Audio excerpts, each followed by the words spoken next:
Good morning, everyone. My name is Michael Dougherty. I'm the district attorney. I appreciate you coming out today for an update on the King Soopers case.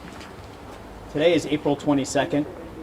It is 1 month since the horrific attack that tragically ended 10 lives at King Soopers and impacted countless others.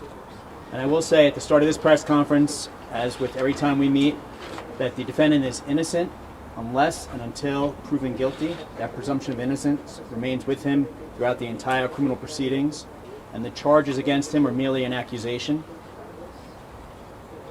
The public has a right to be informed, and as district attorney I take that right very seriously, but as district attorney I must and I will also work hard to ensure that the defendant has a right to a fair and public trial here in Boulder County. I am allowed to share information that's in the public record, and I'll be doing that today, but not detailed statements about the evidence.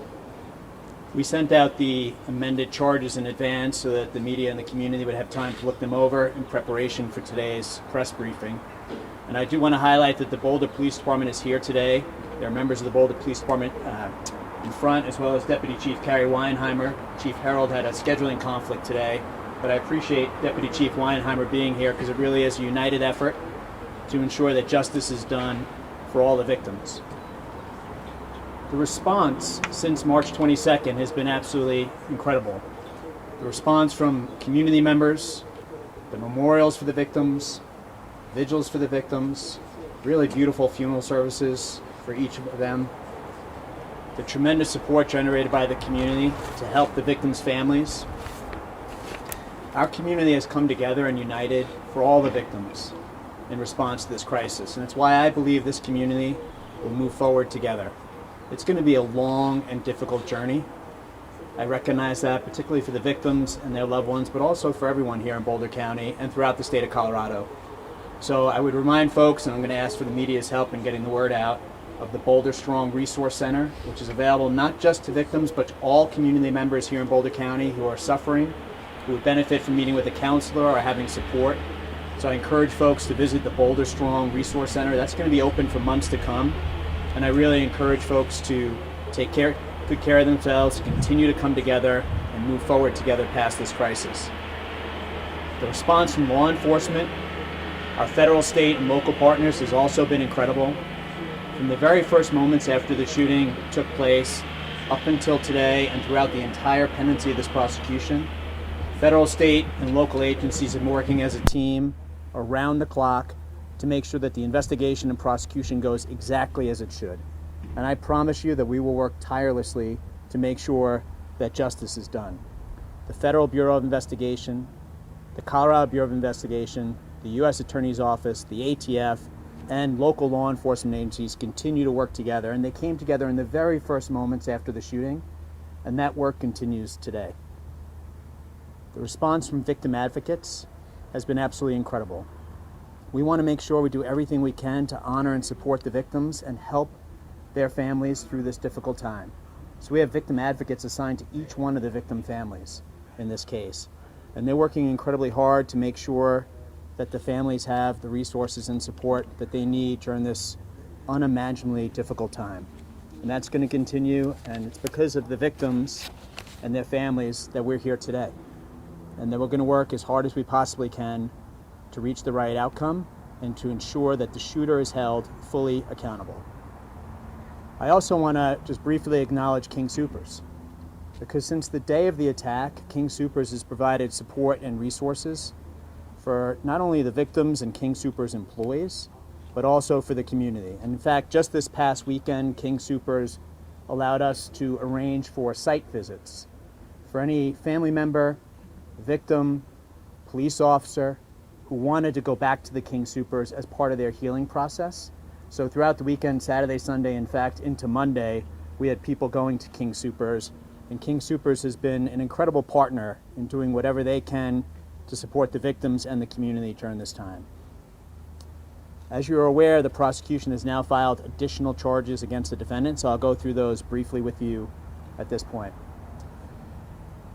Counts 1 through 9 are murder in the first degree counts for each of the civilians who were killed outside and inside King Soopers on March 22nd. For murder in first degree, the maximum penalty in the state of Colorado is life without the possibility of parole. Each one of those victims are listed in the order in which they're killed.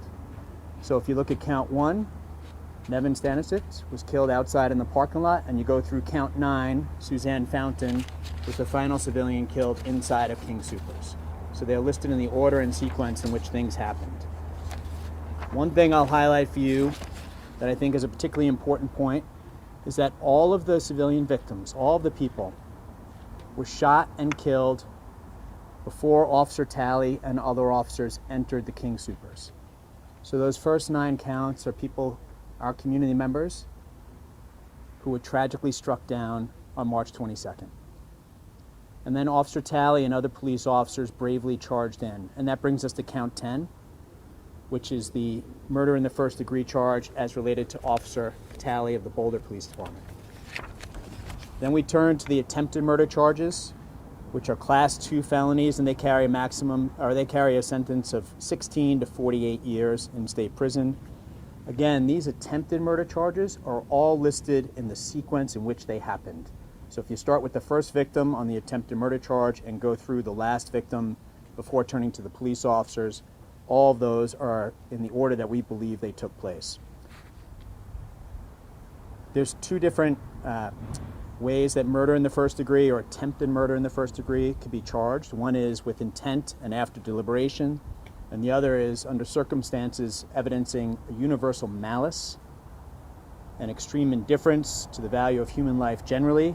They knowingly engage in conduct which creates a grave risk of death to another person other than himself.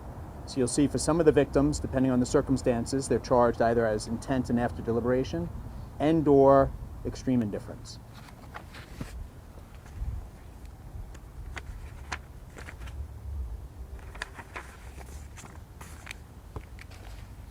I'm going to move ahead to the attempted murder counts against the police officers who responded to the calls for help at King Soopers. You'll see there they're broken into 2 different categories. One is the first law enforcement response. You see 3 officers named as victims in that category.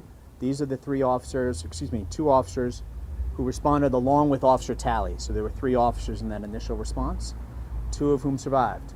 So Officer Brian Capobianco and Officer Pam Gignac are victims of an alleged attempted murder, and that's an F2 count as well, and it carries a sentence of 16 to 48 years.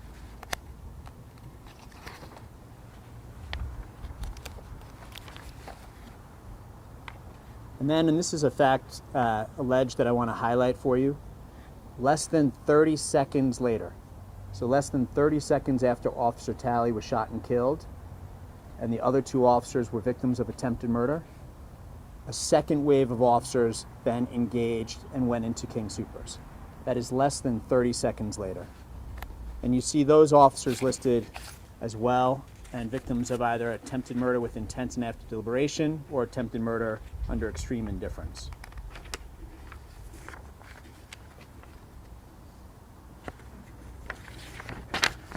I'll highlight a couple things for you about those officers who are alleged as victims here.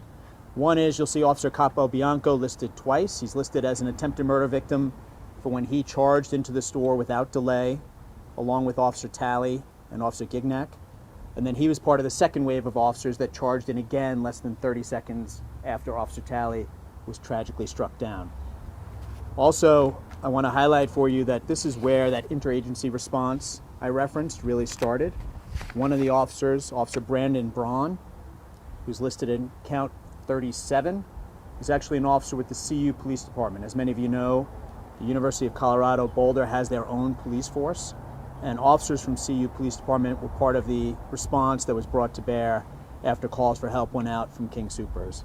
And Officer Braun is alleged under count 37 to be a victim of attempted murder in the first degree. Similarly, there was a deputy from the sheriff's office, Deputy Brunkow, who responded. He's listed under count 41. And then under count 42, a ranger from Open Space, Boulder County Open Space, Samuel Kilburn, who responded. And he's a victim of an alleged count of attempted murder in the first degree. Count 43 is a charge of assault in the first degree. There was one individual who was injured as a result of what took place at King Soopers. She was fleeing an attempt to get away and went down and fractured her T6 vertebrae. So she was injured, and she's alleged to be a victim of assault in the first degree, which is a Class 3 felony and carries a penalty of 10 to 32 years. Then we have the counts related to the large capacity magazines, which, as you know, in Colorado, a magazine is permitted to carry up to 15 rounds. If it carries more than 15 and it's used during the commission of a felony or a crime of violence, such as murder in the first degree or attempt to commit murder in the first degree, it's a Class 6 felony, and it carries a sentence of 6 to 18 months.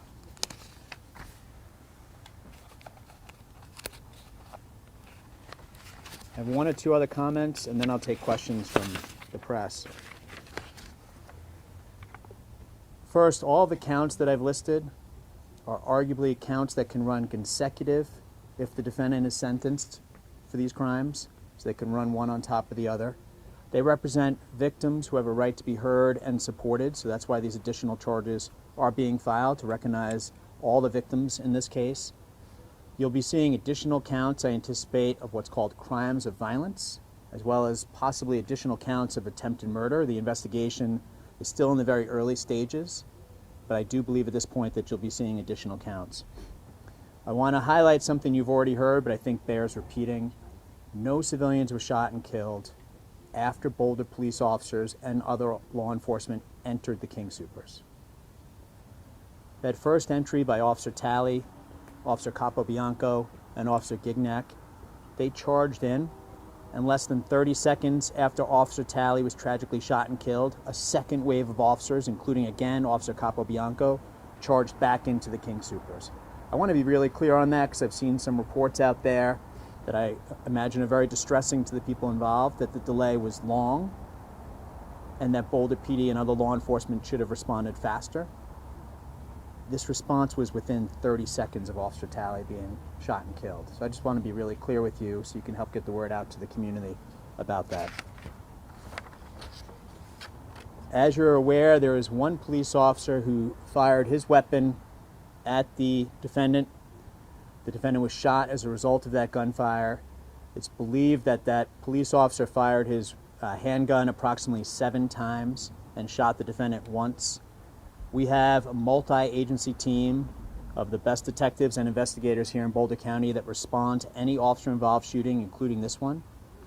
Part of our standard protocol and what's required by state law is that the Boulder PD, since their officer discharged his weapon, not participate in that investigation. So that officer-involved shooting is currently being investigated pursuant to our standard protocol and the requirements under law. And I would anticipate within the next month or so having a decision on whether that shooting was justified or not. And then we'll be sharing that information out with the community as soon as possible. So why don't I stop here, and I'm happy to take a few questions if you have any at all. Yes, ma'am. How many capacity magazines do you have? Ammo did they hold? Where were they bought, and were they assembled as a parts kit or altogether? It's a bunch of questions. No, but in all seriousness, if I don't answer one of them, just ask me again, okay? So based on the information available to us at this point, we don't have any reason to believe they were sold illegally. In other words, if there was a store or dealer that sold the magazines illegally, charges could be filed and would be filed against that store or individual. We don't have any indication at this point, but it's still in the early stages of the investigation, and we're still looking into that. Just one second. For the large capacity magazines, that means any magazine that's capable of holding more than 15 rounds. There were 10 magazines found either on the shooter or in his vehicle, but it's 10 total.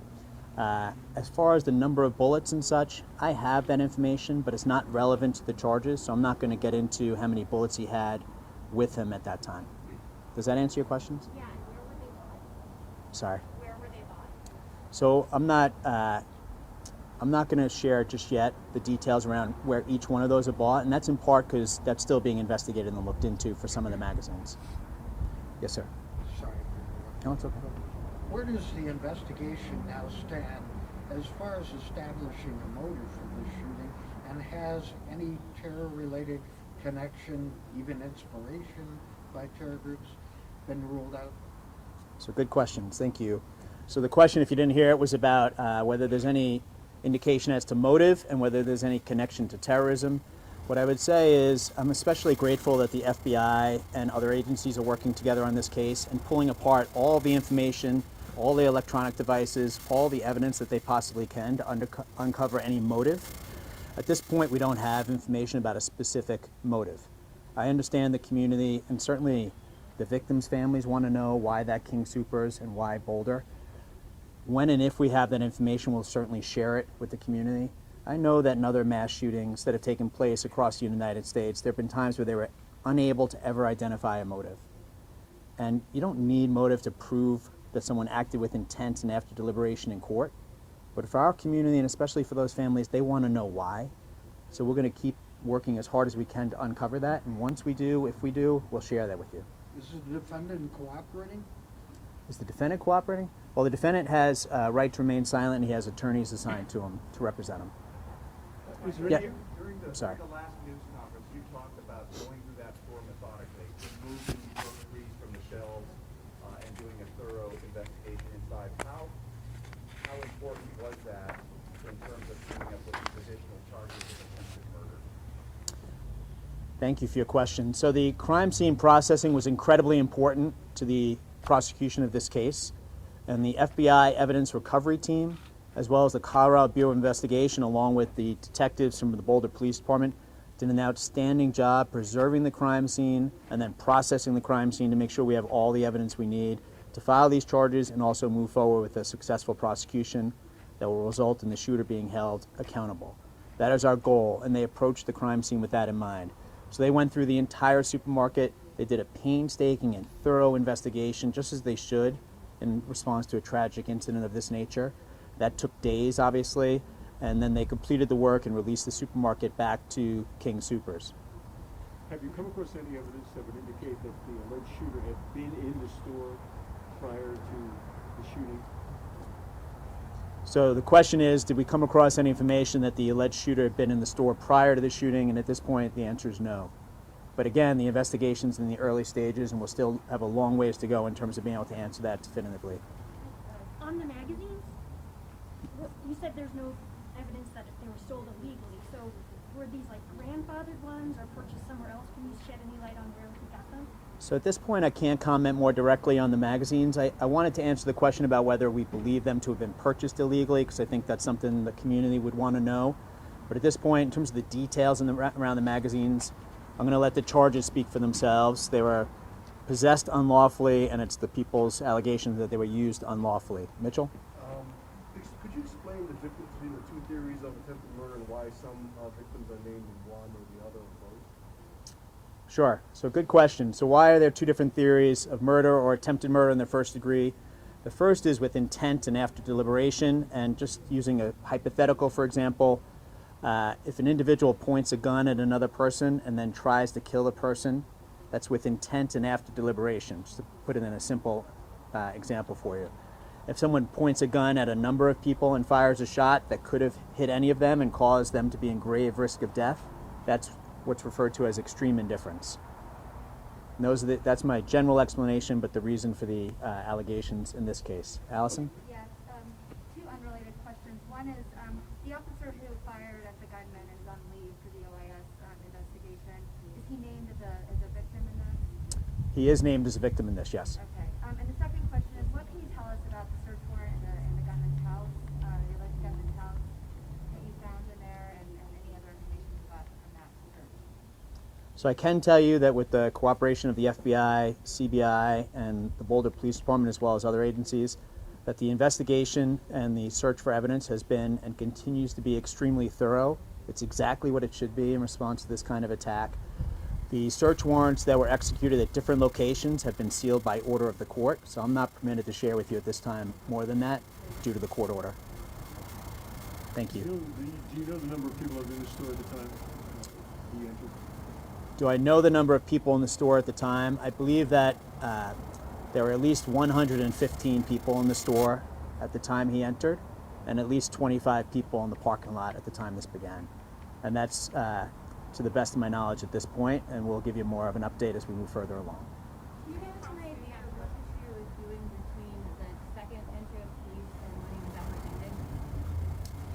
So I have that information. I'm not going to get into detail about it now. I think it's a good question and something we'll be able to share in more detail as we go forward with the case. Do you know how soon after entering the store Officer Talley was killed? Officer Talley was killed within seconds of entering the store. And then Boulder police officers, the open space ranger, the sheriff's deputy, all bravely and courageously tried to get into the store as soon as they possibly could, and it was less than 30 seconds after Officer Talley was killed.